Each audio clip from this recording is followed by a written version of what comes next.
السلام عليكم، اليوم جيت لكم بوصفة جديدة اللي هي البقولة. ما كاينش منها اللي ما تيبغيهاش. غنقدم لكم الطريقة الصحيحة كيفاش كنشرملوا البقولة وكيفاش كنصوبوها. اول حاجه البنات كناخذوا واحد البانيو اللي كيكون كبير، من بعد ما كنقيو البقوله ديالتنا اللي كنكونوا حيدنا لها دوك الرويصات اللي غلاط، وتنغسلوها مزيان. ضروري نغسلوها 2 مرات حتى ل3 ونخليوها تستقطر مزيان حتى تحيد هذاك الماء ديالها، عاد تنقطعوها. هنا كما غتشوفوا معايا البنات الطريقه ديال الغسيل ديال البقوله وحتى الطريقه ديال التنقيه ديالها. حنا كما كتشوفوا راه كيكونوا فيها دوك الحشرات اللي هما صغار، بالإضافة للتراب، لأن أي حاجة من الورقيات ضروري البنات كيكون فيها التراب. هنا من بعد ما غسلت الكمية كاملة المرة الأولى غادي نعاود نغسلها المرة الثانية، وإلا كان فيها التراب بزاف ممكن تغسلوها حتى 3 حتى ل4 ديال المرات. ديروها في بانيو اللي يكون كبير، ديروا لها الماء ونقعوها، خليوها واحد شوية في الماء غادي يهبط منها داك التراب كامل، وحكوا لها الأطراف ديالها مزيان غسلوهم بحال الطريقة كيفاش كندير أنا، وكذلك الأوراق.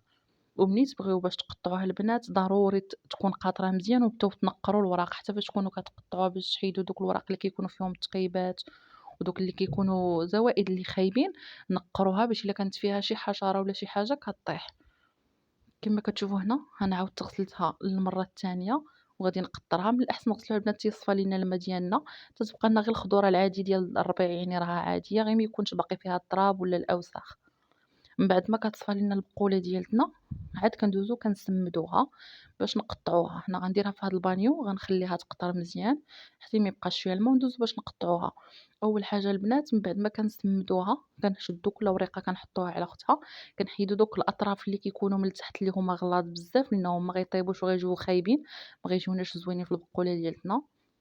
من بعد كنقطعوها رقيقة بهاد الطريقة. يمكن لكم تستخدموا جنوية كبيرة، المهم ليسونسيال هو أن الموس باش تقطعو يكون ماضي. ويمكن لكم ديروها في هاشوار أولا شي ماشين عندكم كتقطع، إلا مبغيتوش تقطعوها بالموس، المهم هو أنها تكون مقطعة رقيقة باش طيب لينا. من بعد غنديروها في الكسكاس. في هاد الأثناء أنا راه دايرة الماء تيغلي في البرمة وغادي نكمل نقطع البقولة. نقطّع واحد، ما غاديش ندير الكمية أنا كاملة لأنها كمية كبيرة، غادي نفوّر غير النُص وغنخلي النُص، يعني غنخدم معاكم غير بالطريقة ديال كيفاش تخدموا تقريبًا 2 ربيطات ديال البقولة. هنا راه درت الماء في البرمة وغندير القفّال ودرتها تفور. هنا البنات راه ملي كتفور كتبدا كتنزل، بغيتو تغطيو عليها غطيو عليها باش أنها طيب ليكم مزيان. غندوزو للشرمولة ديال البقولة. كنحتاجو راس معلقة ديال البزار أو نص معلقة ديال الحار مدقوق. بالنسبة والكمون والملح، الملح كيبقى حسب الذوق بالإضافة كذلك الحار على حسب الرغبة، أما الإبزار والكمون ضروريين. هنا عندي واحد نص حامضة مصيرة اللي مقطعة مربعات ونص حامضة طرية. عندي هنا واحد 4 حتى ل5 ديال الفصوص ديال التومة اللي يكونوا محكوكين، أنا غنعبر معاكم بمعلقة شحال. كناخدو بالإضافة للزيت البلدية، اللي ما عندها الزيت البلدية غير ما ديرش بقولة حيت بزيت الرومية البنات كتجي قبيحة. كناخدو كوكوت أولا كاسرونة أولا طاوة عندنا كبيرة، أي حاجة غارقة اللي غادي تشحر لينا فيها.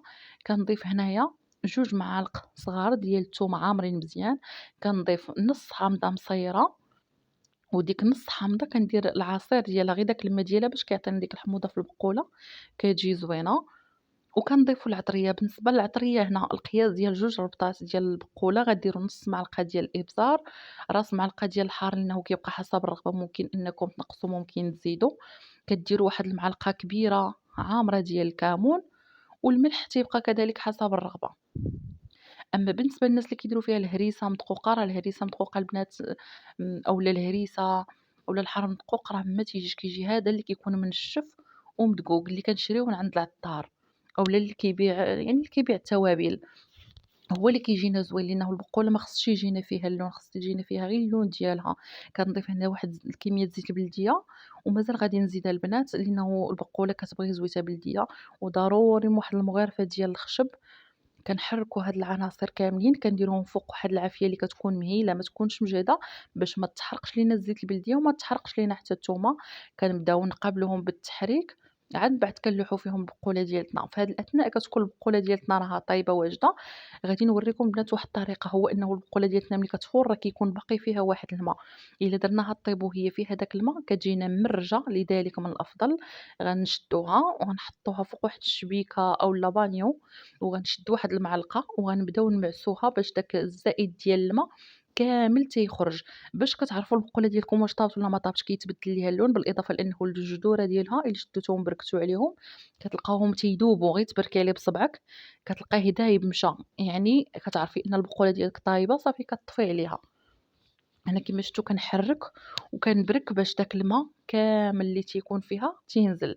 هنايا درت الشرمولة ديالتي تقلّى كيما كتشوفوا، تنبدا ضروري نبقاو مقابلينها بالتحريك، ما نغفلوش عليها في مرة، نبقاو مقابلينها بالتحريك مزيان باش ديك التومة ديالتنا كتقلى وكتجي زوينة. كاين الناس اللي كتبغي تفوّر التومة مع البقولة، كاينة هاد الإمكانية ولكن ما كتجيش النسمة ديالتها باينة والنكهة ديالتها باينة، يعني من الأحسن إنها تكون طرية ومحكوكة. كاين اللي كيضيف الربيع في البقولة، البقولة راه ما تطيبش بالربيع، هذه هي الوصفة الأصلية ديال البقولة. هنا كيما كتشوفوا غادي نبدا نضيف البقولة تدريجيًا مع التحريك، بقاو تضيفوا وتحركوا باش كاع ديك الشرمولة كتدخل لينا في البقولة ديالتنا كاملة، وكيجي المذاق ديالها لذيذ وزوين.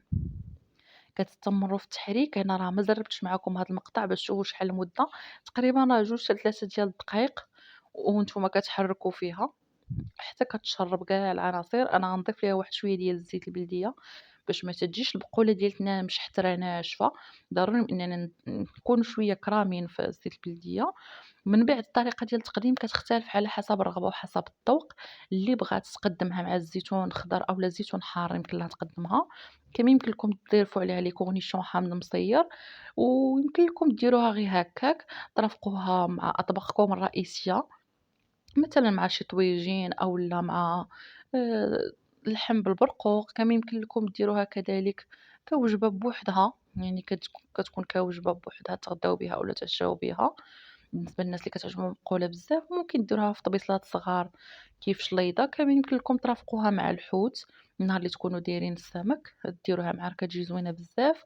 يعني كيما شفتوا هنايا البنات كنبقى نبعثها باش دوك الطريفات اللي ما كانوش مقطعين مزيان كيدوبوا معنا لأنهم ديجا راهم طايبين، وفي نفس الوقت كيتجانسوا لنا كاع العناصر.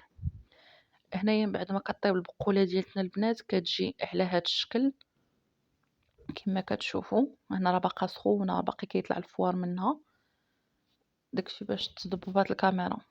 كيما قلت لكم الطريقة ديال التقديم كتبقى كتختلف على حسب الرغبة وحسب المتوفر عندكم. كنصحكم تجربوها كتجي غزالة بزاف واللي كلاها عندكم غادي يحماق عليها. وصفة اللي هي جد رائعة وخصوصا في هاد البرد كتجي لذيذة بزاف وزوينة. جربوها وردوا عليا. كنتمنى انه الا عجبتكم الوصفه تخليو لي لي جيم ولي كومونتير ديالكم وتشاركوا الوصفه مع الاصدقاء ديالكم.